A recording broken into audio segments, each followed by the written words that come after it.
আজকের মজাদার recipe chicken cheese box patty. তো এডিটিংটাও দেখো, খুব মজা লাগবে। তো প্রথমে আমি বাঁধাকপিগুলো চপ করে নিয়েছি। বাঁধাকপি নিজেই চপ হয়ে যাচ্ছে, তার সঙ্গে গাজরও নিজে নিজে চপ হয়ে গেল। এবার জল দিয়ে দিলাম, তার সঙ্গে কয়েকটা চিকেন পিস, কাঁচা লঙ্কা, লবণ, আর এটা হচ্ছে গোলমরিচের গুঁড়ো দিয়ে ঢেকে দিলাম। সেদ্ধ করলাম কিছুক্ষণ। সেদ্ধ করার পর সেটাকে ছেঁকে নিলাম। ছেঁকে নেওয়ার পর সেগুলো একটা গ্লাস দিয়ে আমি থেতো করে দিচ্ছি। তো থেতো হয়ে যাওয়ার পরে এবার দিয়ে দেবো ফোড়ন। তো তেলে গোটা জিরে দিয়েছি এবং গোটা জিরে মধ্যে এটা দিয়ে দিলাম। তার সঙ্গে আমি আলু ফ্রাই করে রেখেছিলাম, সেই আলুকে স্ম্যাশ করে দিয়েছি এবং পেঁয়াজের বেরেস্তা দিলাম। এখন দিয়ে দিচ্ছি শুকনো লঙ্কা গুঁড়ো, জিরে গুঁড়ো, লবণ।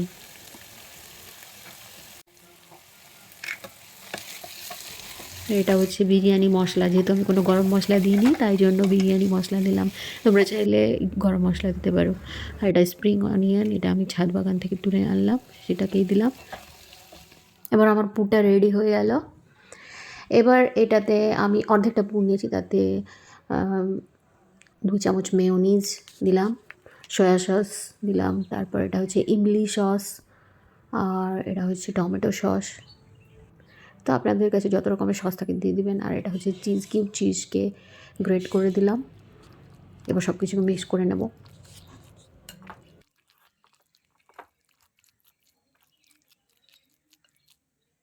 এবার আমি ময়দা আর বেকিং সোডা দিয়ে একটা ব্যাটার বানালাম, আর একটু হালকা লবণ দিয়েছিলাম এবং সেটা দিয়ে কতগুলো ক্রেপ বানাবো। ক্রেপ যেটাকে সিটও বলে, সেটা দিয়েই আমি চিকেন পকেট বানাবো। তো তোমরা প্রসেসটা দেখে নাও। তো এইভাবে মাঝখানে দিয়ে দিতে হবে পুরটা, তারপর এটাকে 2 দিক থেকে সিল করে দিতে হবে এবং এটা ময়দার ব্যাটারটা দিয়ে সিল করতে হবে, তাহলে এটা বেরোবে না। তো এই প্রসেসে আমি সবগুলো চিকেন প্যাটি বানিয়ে নিয়েছি।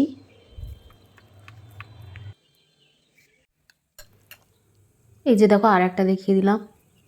ঠিক এইভাবে তোমরাও বানাবে চিকেন প্যাটিটাকে চিকেন পকেটও বলে, আমাদের যা ইচ্ছা বলো। খেতে কিন্তু খুব টেস্টি। তো অবশ্যই একবার ট্রাই করে দেখো। তো দেখো, এতগুলো আমি চিকেন প্যাটি বানালাম, এবার ফ্রাই করে নিচ্ছি। তো একসাথে আমি 5 থেকে 6টা চিকেন প্যাটি ফ্রাই করেছি। এই যে দেখো, এবার আমি সবগুলোকে উল্টে দেব।